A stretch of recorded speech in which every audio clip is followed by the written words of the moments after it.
Hi everybody, welcome to your Module 3 overview video. I'm going to quickly run through this because most of it's pretty self-explanatory and it's all posted on your website. But for the first part, your teaching philosophy statements were due last night, so I'm going to be grading those this week, hopefully starting this afternoon and finishing up tomorrow. In the meantime, as you decide on what you want your personal project to be, go ahead and send me your ideas if you have any questions, if you want to choose something that's not on that list. Think of something that might be very practical or beneficial for you and your current position at your school, or maybe thinking about your professional goals overall. Or decide or look at what you think is missing from your school and what your gifted and talented students might need, and maybe you can sort of create something or your project to kind of fill that gap. Moving on from there, for this week that's due next Tuesday, May 8th, you've got 3 readings. So make sure you read through your Survival Guide textbook, Chapter 5. That's continuing with this sort of program development. The Secondary Handbook, Chapter 19, that is linked on the website.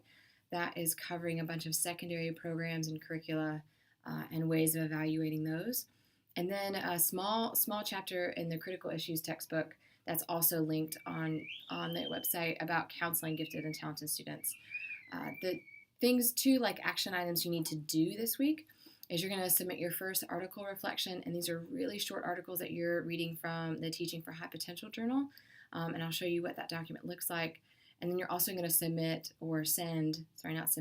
send a teacher survey to 1 or 2 teachers who are not gifted certified and have them collect their responses.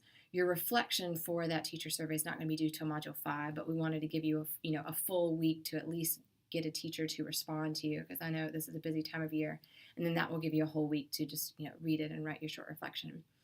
A reminder that your shadow experience is due in Module 4, which isn't May 8th, it's going to be May 17th. So please, please, please make sure that you are spending some time wrapping up those journal entries. Do make sure that your journal entries are showing critical reflection. It's not just telling me what the teacher did, passed out this worksheet, this is what the kids did. You have to somehow make me believe, convince me that you are also you're the shadowing experience, that you're reviewing this experience through the eyes of a newly gifted certified teacher. So the Secondary Handbook, Chapter 19, that chapter is going to look at some secondary program models. Some of those models that are going to be addressed are different types of acceleration models and different types of enrichment models. And so these are models that, again, you can adopt towards your group project, whether you're creating your dream school or your dream program. Again, please don't reinvent the wheel. That's not necessary. You might find that some of these programs or some of these models fit really well with what you want your intention to be regardless as a group. Or you might decide to pick and choose this aspect of the secondary triad model compared with this aspect of the autonomous learner model and make up your own program that way. So do familiarize yourself with these. Now, this chapter does not go into these programs in depth. It kind of gives a general overview. So if there is one that you want to know more about, you're going to have to Google it and find some other information yourself to help kind of support that research kind of aspect of your group project. The Critical Issues chapter in Chapter 12 is about the counseling program. So think about ways in which you can support the gifted students in your dream school or dream program with counseling services. And also in this chapter, the authors are pretty honest about some of the limitations that come in. So consider what some of those limitations might be, and consider maybe some of the barriers that you think you might face in implementing counseling support for your gifted and talented students in your dream school or your dream program. Your Article 1 reflection, there's a document linked on the website where you're picking an article to read, and I've got them sort of grouped into K through 12 sort of district-wide articles that kind of summarize how a program works. Then there's a chunk for elementary cohort, and then there's a chunk for more about middle school, high schools, and what they're doing to support their gifted students. So read that article, and you're just submitting a minimum of 2 paragraphs for your reflection. I have 3 guiding questions there, if that's helpful. So the guiding questions are, what about the title or summary attracted your attention? What did you learn from reading this article? Describe any new insights or ideas for teaching gifted students in your classroom or for gifted programming at your school. And if you could ask the authors anything, what would you want to ask them?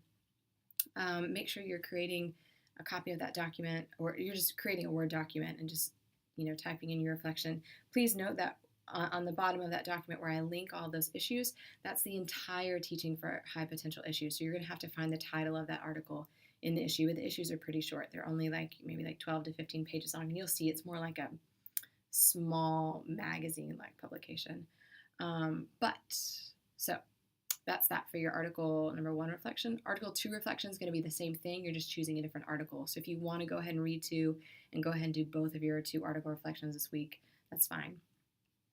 Your teacher survey, there's a document there, a Google Doc that you're going to be asked to make a copy of. Make sure you sign your name in that little letter format, and then email that to 1 or 2 teachers who are not gifted certified. I'm going to say go ahead and send it to 2 people. That way you're not just like putting all your eggs in one basket. That one teacher will get it back to you in time. So send it to 2 folks who are not gifted certified, and hope that both of them, or at least one of them, will return it to you within the next week. So that's it. Have a great rest of your week. Don't forget to take some notes along the way for your group project that you're going to be doing at the very end of May. And don't forget that your shadow experience is due in Module 4. If you have any questions, please feel free to email me, and hope you guys have a wonderful rest of your week.